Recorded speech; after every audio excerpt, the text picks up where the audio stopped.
Ok, bienvenue dans cette vidéo. Ici, nous allons voir ce qu'on appelle les lectures, entrées et sorties. Donc ici, nous allons prendre un cas d'exemple. Nous allons revenir sur notre fichier qui nous permet de faire un peu un certain nombre de choses. Ici, formation. Maintenant, là, à l'intérieur, qu'est-ce qu'on va faire? On va devoir comprendre le mécanisme du système entrée-sortie. Bon, on peut voir que nous avons à commencer avec en faisant les systèmes.out de print, ln de bonjour, le monde par exemple. Nous avons vu ça au cours de les formations. Mais maintenant ici, ce que nous allons maintenant devoir faire, c'est de pouvoir faire des entrées et des sorties en même temps. Qu'est-ce que ça veut dire? Ça veut dire que nous allons, ce que nous avons vu avec le système out, maintenant nous allons voir ça avec le système int, dans le système.int. Donc ici, qu'est-ce qu'on va faire? On va déclarer une sorte de scanner dont pouvoir interagir avec l'utilisateur. Ça veut dire quoi? On va définir notre scanner qui est ici en faisant un new de scan. De quoi? Le scan de quoi? Du système.int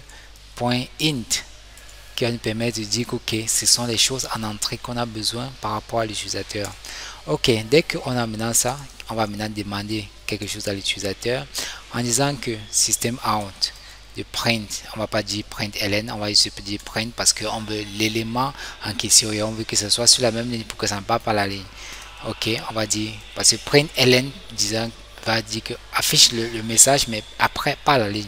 Et ici on va dire que donnez votre nom, par exemple. Donnez votre nom et par la suite maintenant, qu'est-ce qu'on va maintenant faire? On va faire une sorte de scanner. Point.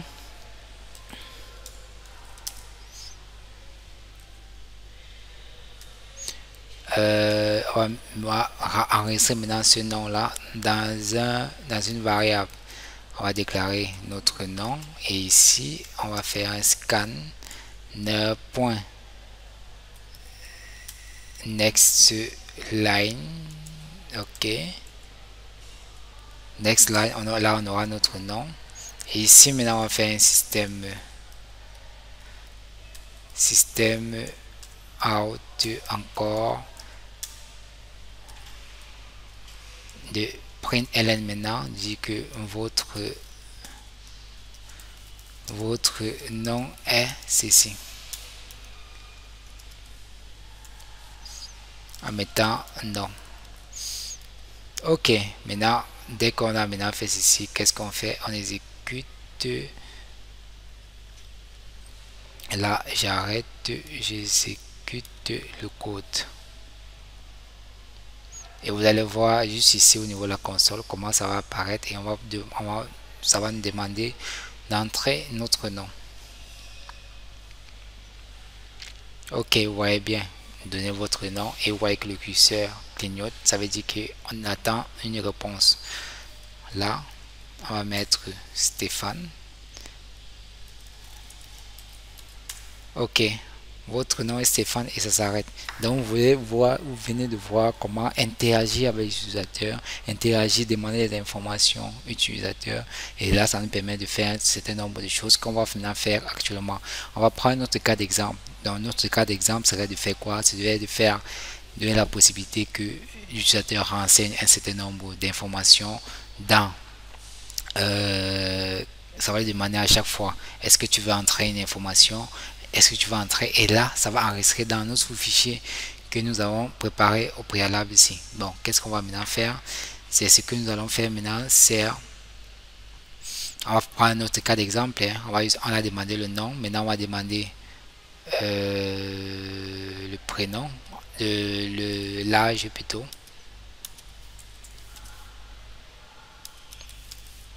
Ça c'est pour que vous puissiez voir et on va faire int de âge est égal à scanner de point next int. Ok, donc faisons d'abord avec ceci et ensuite on va faire ici, on va dire votre âge est ceci. Ok, Donc, exécutons d'abord avec ceci pour qu'on puisse voir le contenu, comment cela ça s'effectue. Et là, on aura un certain nombre de perspectives. Là, on entre le nom. On va mettre Roland cette fois-ci. Ok, maintenant, l'âge. Quel est l'âge? On va mettre 23. Ok, et là, on dit que votre nom est ceci et votre âge est cela. Ok, là, maintenant, on va pouvoir faire ce qu'on a dit au préalable, au départ. On va supprimer ceci. Maintenant, on va faire une sorte de boucle pour pouvoir enregistrer les informations et lui demander à chaque fois est-ce que tu veux continuer, est-ce que tu veux continuer. Bon, pour cela, qu'est-ce qu'on va faire? Ici, on va déclarer notre variable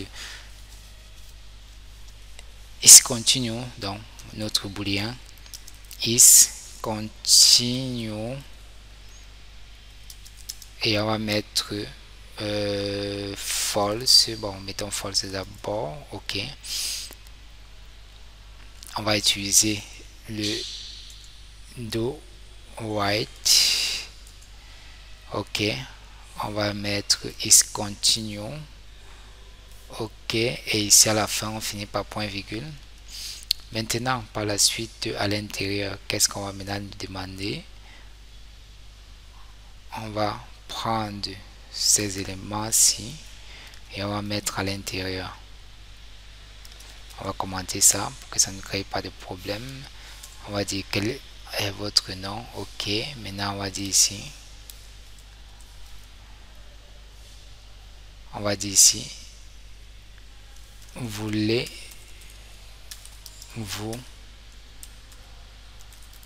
continuer? Voulez-vous continuer? Ok, et ici maintenant on va faire une sorte de isContinue est égal à scan. Ici on va mettre on. Ok, scan.next line équal à O. Ok, ça veut dire que true, sinon false. Ok, parce que ici là c'est un comparateur de caractères et là on est obligé d'utiliser équal. Donc ici avec cette institution ci on va voir si on aura les éléments. Maintenant ici on va vouloir enregistrer ça. On va, pour un premier temps, on va essayer de voir enregistrer ça sous forme de liste pour voir. Donc ici je vais déclarer ma liste ici, une liste de type string. Oui, ok, je mets liste de new area liste. Ok, et maintenant ici à l'intérieur, qu'est-ce que je fais? Je fais une sorte de liste point add de nom. Ok, et maintenant par la suite, qu'est-ce que je fais? Je fais une boucle par itération de string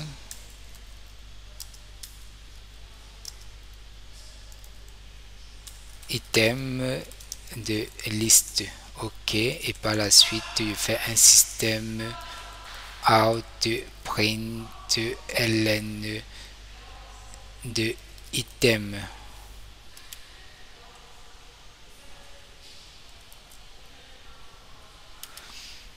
Là j'exécute pour voir le rendu. Donc ça veut dire que chaque fois qu'il va dire qu'il continue, on continue à rentrer dans la liste. On va mettre Brice, voulez-vous continuer? Oui, ok. Steve, voulez-vous continuer? Oui, ok. Stéphane, voulez-vous continuer? Oui, ok. Roland, voulez-vous continuer? Non. Et ça s'arrête. Et là, on voit que par la suite, on a les différents éléments de notre liste. Là, on voit que notre boucle est assez bien faite et on est assez sûr que on a affaire à ce nombre d'organismes. Et selon ceci, c'est que nous avons utilisé la boucle do while. C'est pourquoi? Parce que do while fait en sorte que ça exécute d'abord la première fois les instructions avant de demander que est-ce que la condition est respectée. Si c'est pas respecté, ça continue, ça Ça ne revient plus durant d'utiliser do white. Ok, donc ça c'est juste un cas d'espèce à vous présenter. Maintenant, si on veut enregistrer maintenant dans notre fichier, qu'est-ce qu'on doit maintenant faire? À travers ces différents éléments là, on va pouvoir enregistrer cela dans notre fichier. On peut directement le faire à ce niveau-ci ou au niveau là. Ok, donc ici, qu'est-ce qu'on va faire? On va faire une sorte de write cache. Et à l'intérieur, on va faire un cache de IO exception de E. OK. Et ici, on va définir un E.print task. OK. Maintenant, ici à l'intérieur, dans le cache, on va faire ici une sorte de buffer write de BW de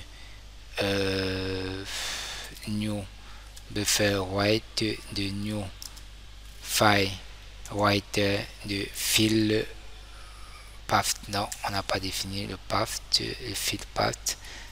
On le définit ici. File path, c'est un string. File path, c'est un string de new. Non, c'est pas new. De file.txt, ok, qui se trouve à ce niveau-ci. Là, on peut voir que on a mis, c'est maintenant ici qu'on va mettre notre file path. Là, c'est bon. Maintenant, ici à l'intérieur, qu'est-ce qu'on fait? On va prendre notre do white ici.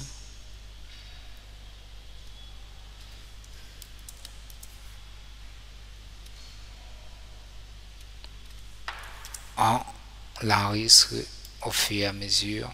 On peut le mettre à l'intérieur ici. Et maintenant, à chaque fois qu'on enregistre, on peut faire une sorte de liste BW write et on met maintenant la valeur qui est non et ensuite on fait un BW point new line. Ok, donc là on peut décider d'exécuter le code et on va voir le rendu ici. Je supprime ça aussi. On va tester juste avec deux éléments d'abord, Stéphane et Roland. Ok, on nous demande de mettre Stéphane. Oui, ensuite Roland. Non, ok, et ça s'arrête. On va voir maintenant notre fichier et on voit bien que cela enregistre sans problème et cela affiche ici sans problème. Donc on a vu un peu un cas d'espèce sur comment gérer l'interaction avec les lectures système int, système.out. Ok, donc si vous avez des questions, n'hésitez pas à nous signaler en commentaire ou à poser votre question.